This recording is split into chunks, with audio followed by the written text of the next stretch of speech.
you ever want to know the difference between a men's and women's basketball coach, it's this. Sorry,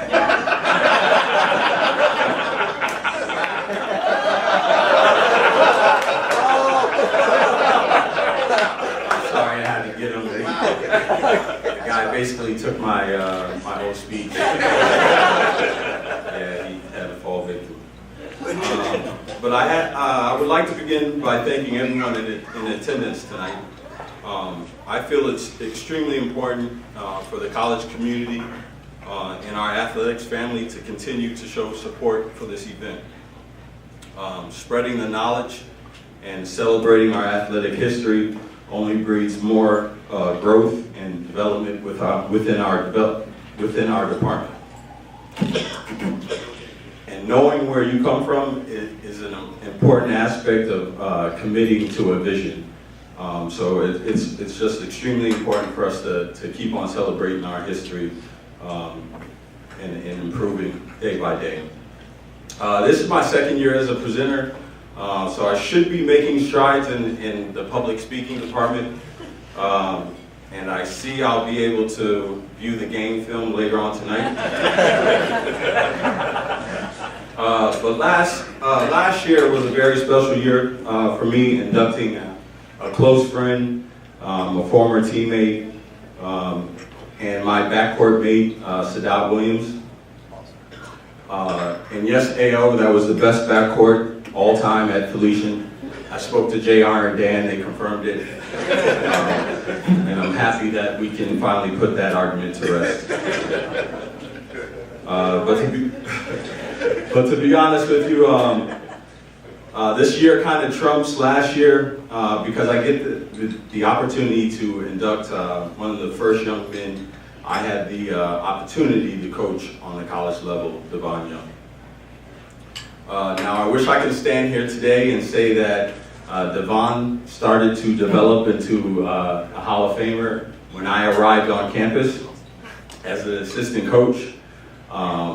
That I somehow changed his game into what you're reading about in the program, or maybe I helped him become a better scorer. Maybe I changed the form on his shot and he became a better shooter. But the reality is Devon was well on his way of being a Hall of Famer before I even arrived on campus.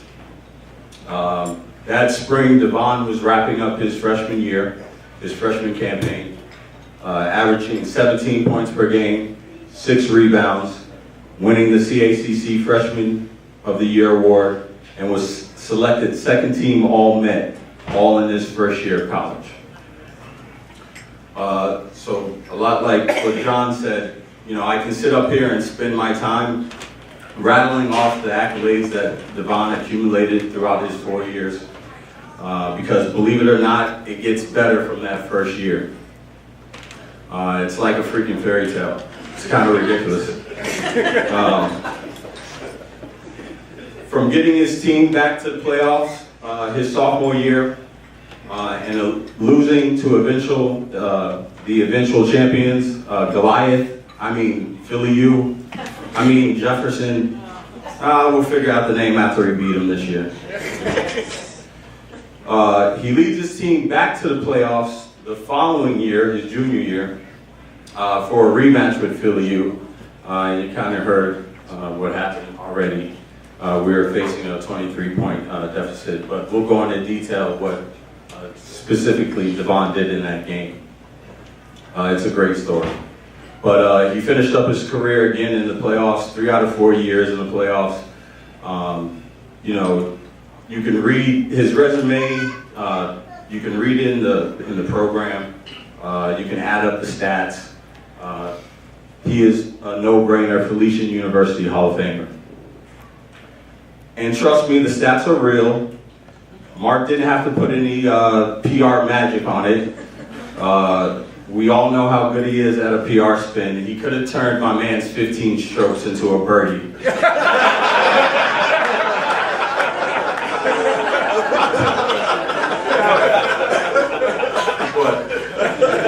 I really want to talk about what makes Devon legendary. Not just a Hall of Famer, legendary. And that's his DNA. Those are the things you can't read about, the stats you can't add up, the things us coaches and trainers, we can't lay claim to. The things only his parents and his family can account for his development. And this is probably the best time for us to give Devon's parents, Mr. and Miss Young, a hand. As well as his family.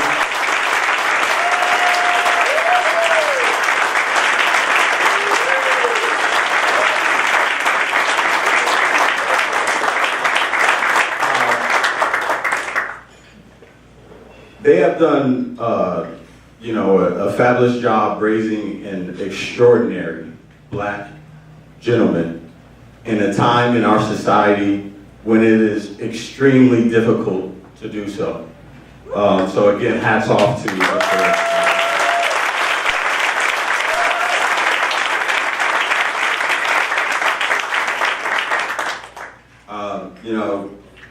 I wish all my players, black and black, white, doesn't matter the color. I wish they all could experience the love and support and the family structure that the whole entire Young family displayed throughout Devon's career. It was really amazing. I don't think they missed a game from traveling to North Carolina and all over.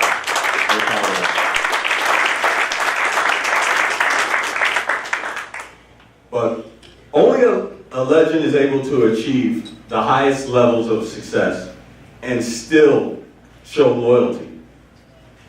Devon had a coaching change at the end of his sophomore campaign.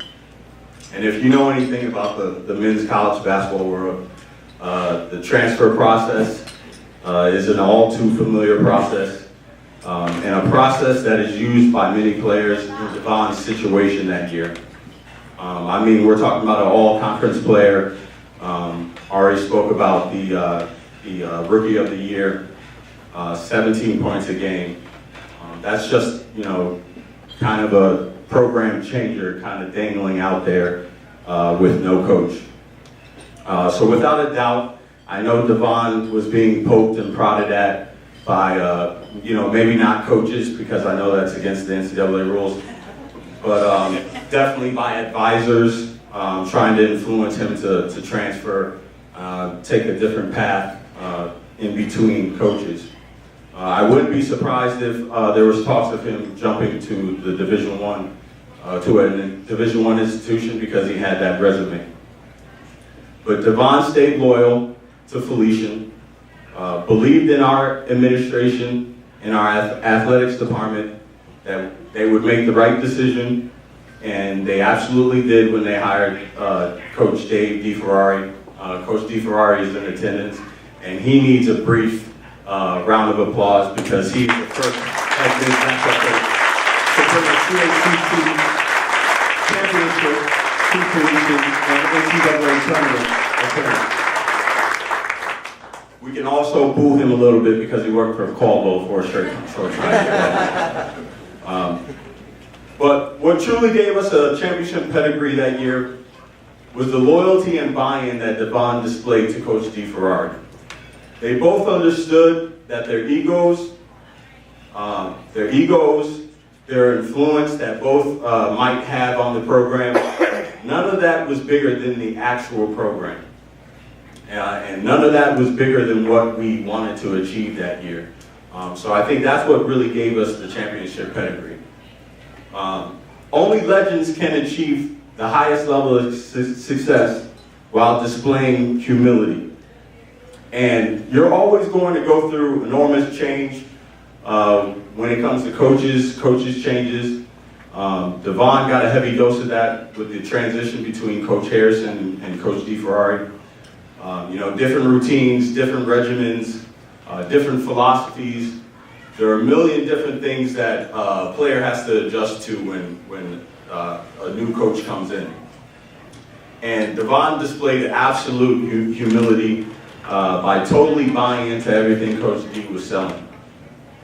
From taking less minutes to accommodate Dave's belief in using his bench in a deeper rotation, to accepting that his skill set wasn't the best thing for the team, on the court on certain times.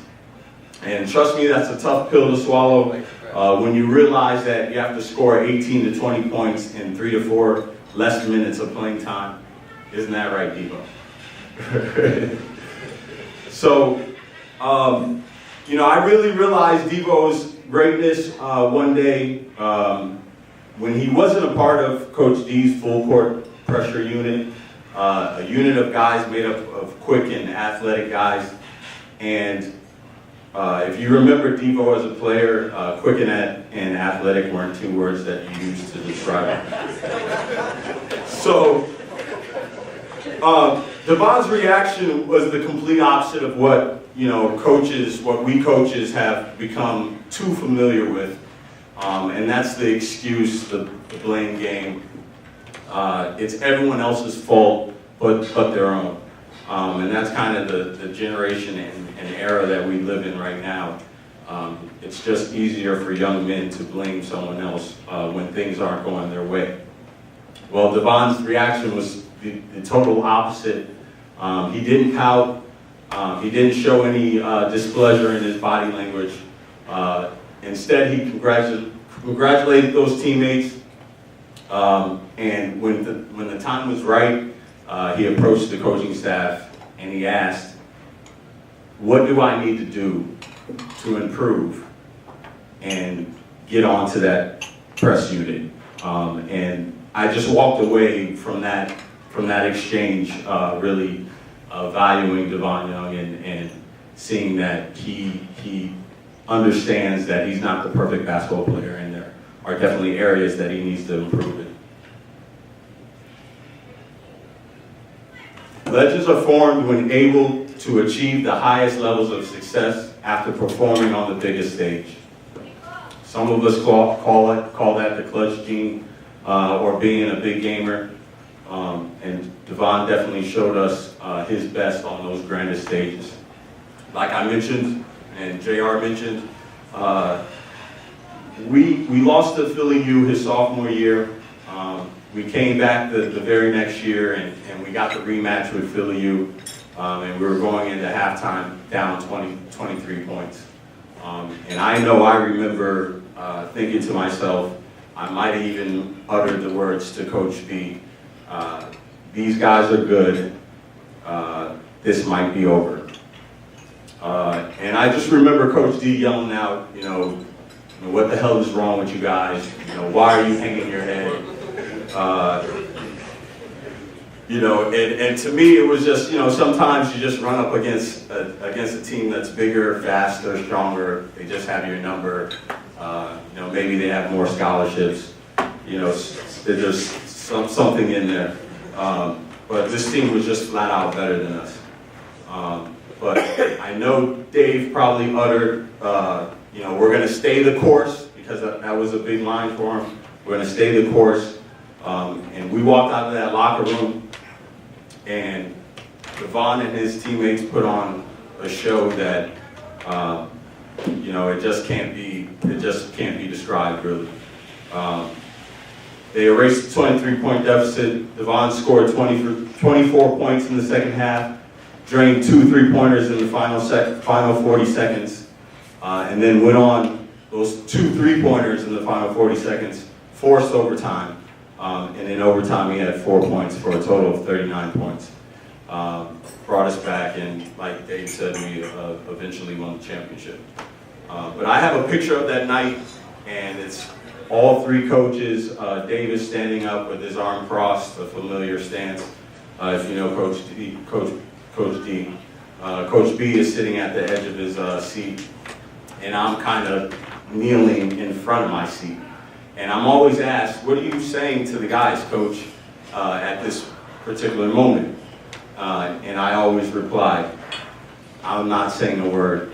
I'm just trying to get the best seat possible to watch these guys." So it was truly an honor for me to coach Devon. It was like having the best seat in the house, watching your fairy tale develop. So at this time, I would like to invite Dr. Prisco to the podium to formally induct Devon Young to the hospital.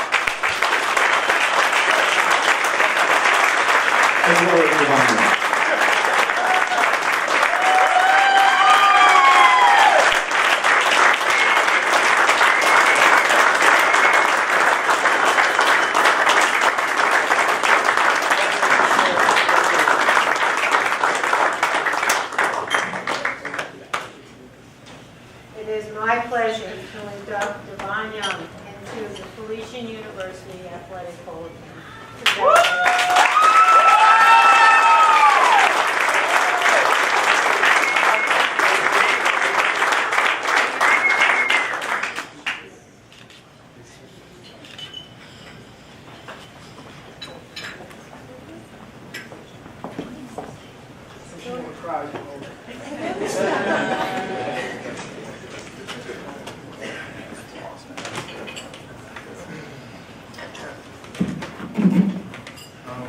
I would first like to start off by thanking God for this honor. It's truly a blessing to be up here accepting this award as a Hall of Fame inductee at Felician University. To my fellow 2017 inductees, congratulations on tonight. When we first got here to Felician College, I didn't even know what Felician College was when I was in high school. None of my friends did. It's just beautiful to see the progress that the university has made. You guys got a Starbucks on campus now. But thanks to our hard work and dedication, we were able to leave an impact on the university that will last forever. So congratulations to you guys, Smiley, cross country team. Thank you to the Felician administration, president, Hall of Fame committee, athletic director, coaches. Thank you for voting for me and thinking that I was worthy of this achievement. Special thanks to Mark. Everybody on this side, if it wasn't for Mark, you guys wouldn't be here because he was constantly on me, constantly making sure that I invited everybody. So Mark, from the bottom of my heart, thank you.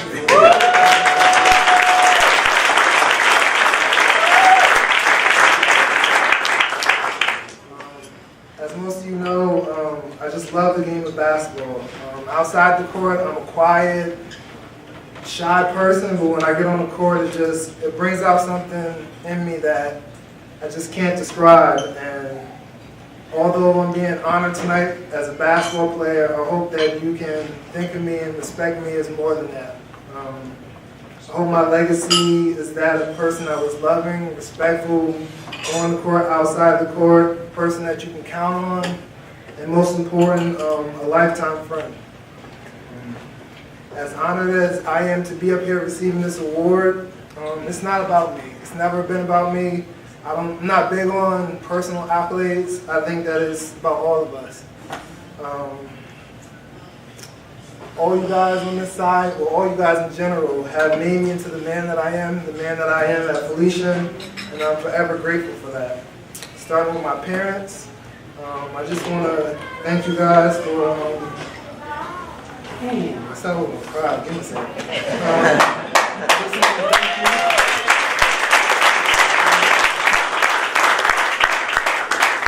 I want to thank you for supporting me my whole life.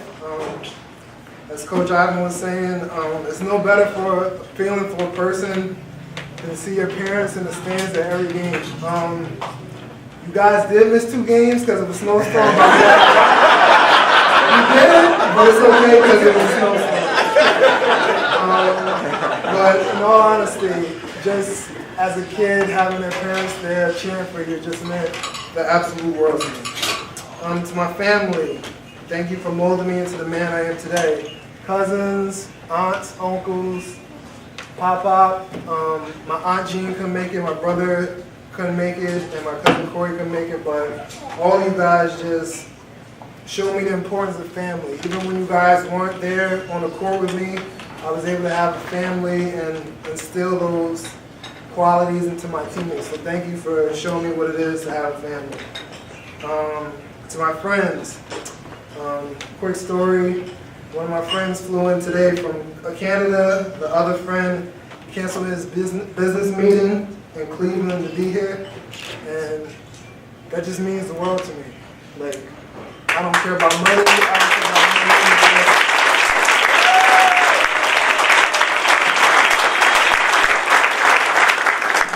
Love and support from you guys, it means everything. Jason, you Ubered here from New York. Thank you.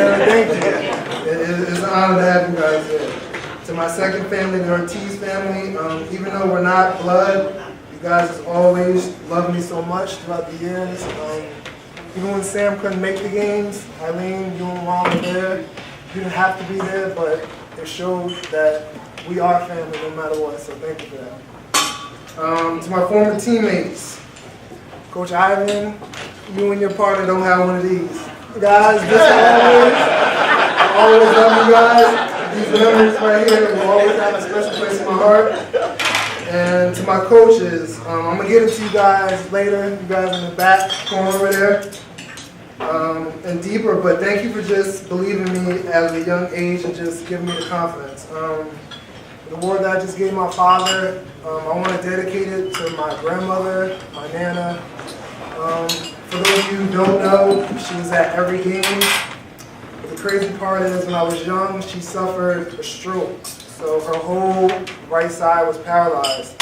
And even if she couldn't walk, it didn't stop her from, she wanted to go to the game, she never gave up, so she was there. And she always called me her shining star, and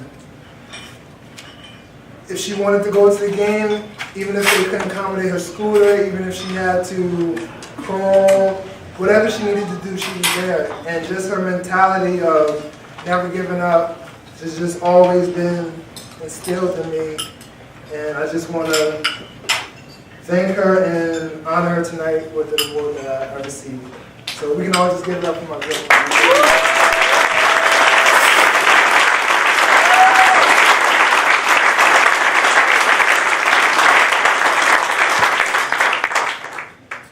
Mark told me I had to do a speech tonight.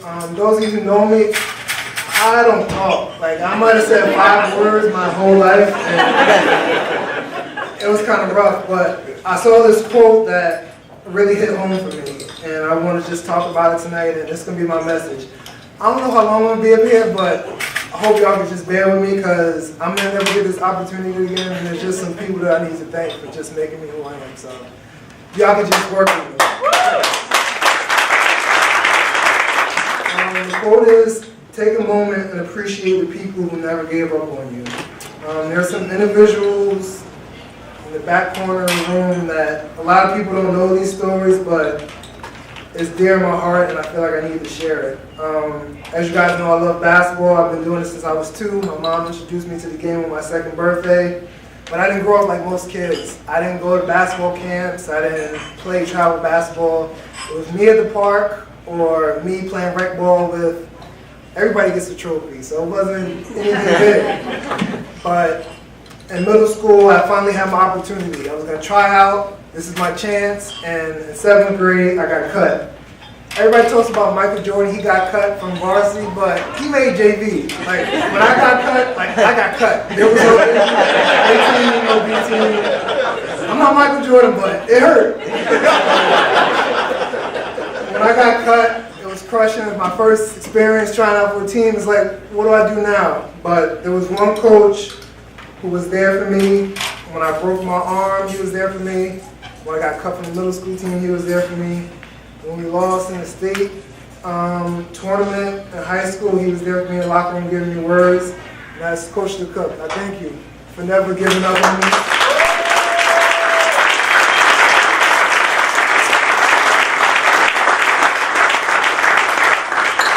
For your words of encouragement and just not allowing me to give up after I got cut in middle school.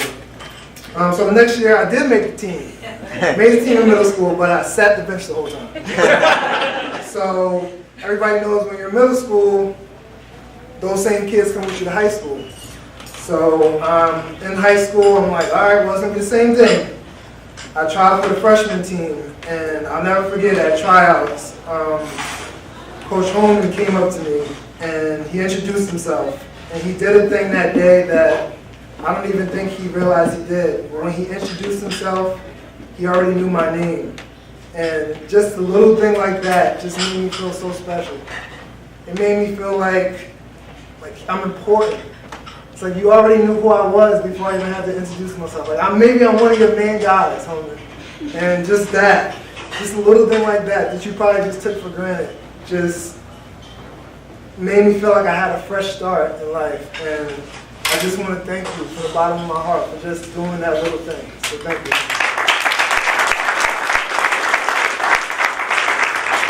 Go on and have a great freshman year. Everything's rolling. Have a great summer, and I go to varsity in sophomore, and I'm right back to square one. I sit the bench. So whole sophomore year, I sit the bench, and as I told you guys, I grew up, I never played travel ball, never played AAU, and after my sophomore year, I finally got the chance to play AAU. One of my high school teammates introduced me to a fellow by the name Chris Young. And during our first conversation with Chris, he asked me what position I was. And mind you, I'm 6'1", maybe like 160 pounds. And I'm like, yeah, I'm a power forward, I'm a center. And he laughed at me. And when people laugh at you, you normally think like, oh, they're giving up on me, like maybe I should find a new team. But he laughed at me and said, nah, you're a guard.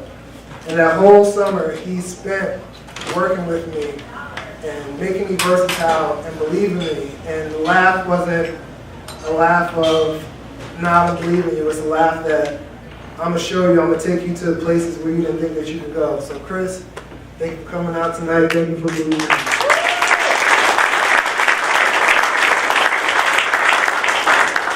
I have a great AAU summer, but I still have to go back to high school basketball. And a blessing from God happened, and I ended up getting 2 new coaches.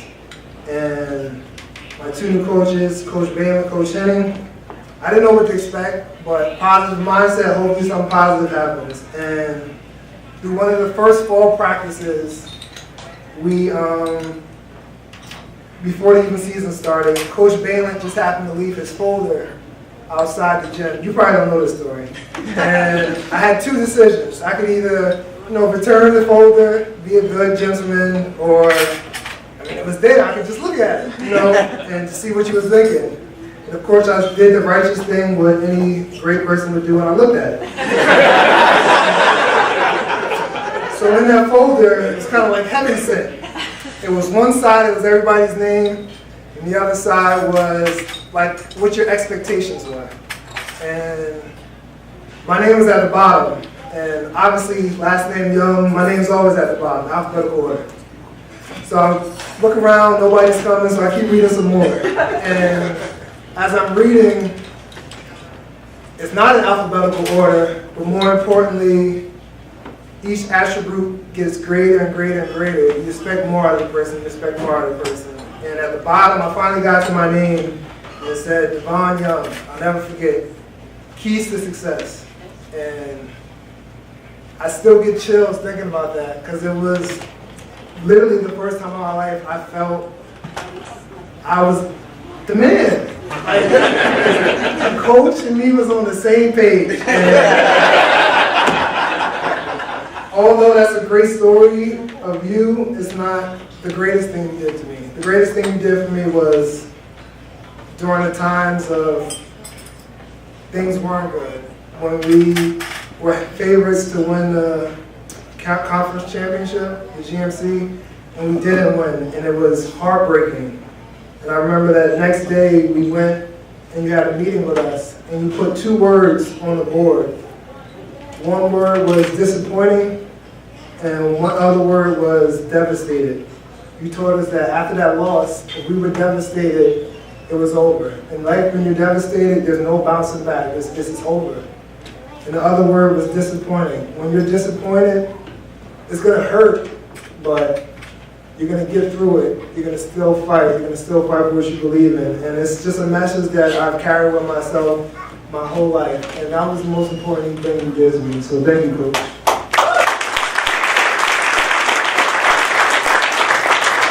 So we go on, even though we win a state championship, everything is great. And it's college time. And all my friends are going to college. And I'm battling, do I try to walk on D1? Do I go to the D3 school? Coach Henning, thank you for showing me the college process, going me to TCNJ, even though I didn't go there because I'm here. But thank you for doing that. And I didn't know what my next step was. And unfortunately, Coach Harrison couldn't be here tonight, and Coach Meeby, rest in peace. But they were the only real school who gave me a chance. And when I went here for a visit, I fell in love with it. Felicia's not the biggest school, but it's home. I don't need to be at a 20,000 student campus. I just wanted to be somewhere that felt like home, someplace that I could truly love. And this was it. So I came here, and as Coach Ivan was saying, had a great freshman year. We get meal money, like, what's better than that?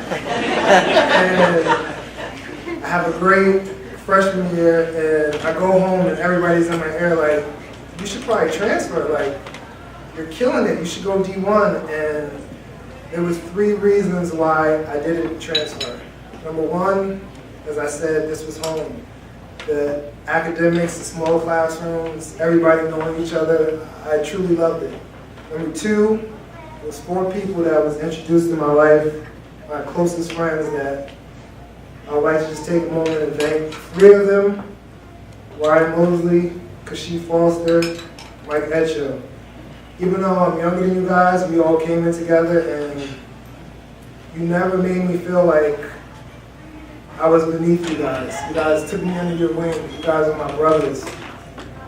I had never been close to a group of fellas than I was with you guys. When things got bad our senior year, you stuck by my side. You made me feel like I could be a leader even no matter what. And you guys, the greatest years of my life is when we all lived together. And I just want to thank you guys for just being there and being my brothers that I never had.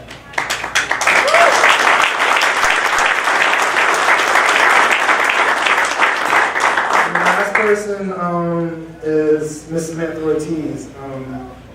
I was fortunate enough to meet the love of my life in college.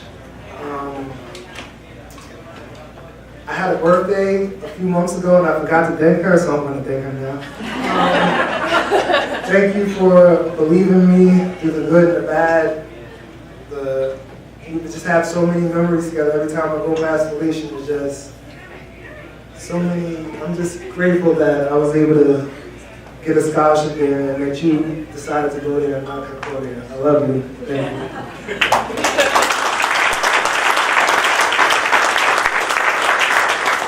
And the third reason why I decided to stay at Felician was because I didn't want to give up on the school. As I said in my speech earlier, all those coaches back there, they didn't give up on me as a little kid, as a person who was reaching a goal. So what do I look like now when I get the chance to leave, giving up on a school that essentially gave me the opportunity to have a free education, have an opportunity to play basketball. So my loyalty to Felician was just the complete reason why I couldn't leave. The last person I want to mention tonight is Coach D. Coach D, when you came in, as Coach Ivan said, like when coaches come in, they try to change the culture, they try to bring in their own people, but you didn't do that. You believed in me as a leader, and more importantly, you believed in me as a man. You challenged me in things that I had never experienced before. When we got down by 23 against Philly U, you were the reason in my head that we weren't going to lose. You instilled strength. You instilled that don't ever give up mentality. And because of you, we were able to win our first championship. So thank you, Coach B.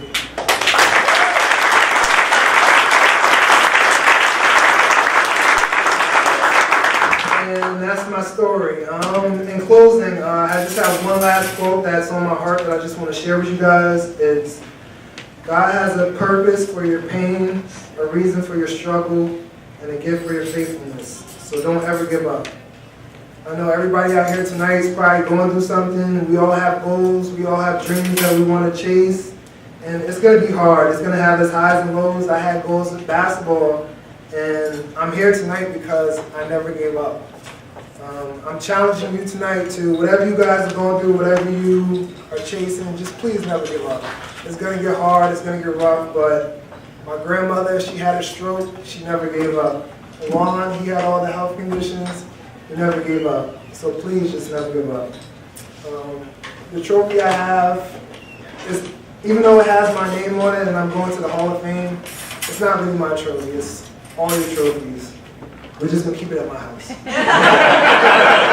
that note, thank you and God bless.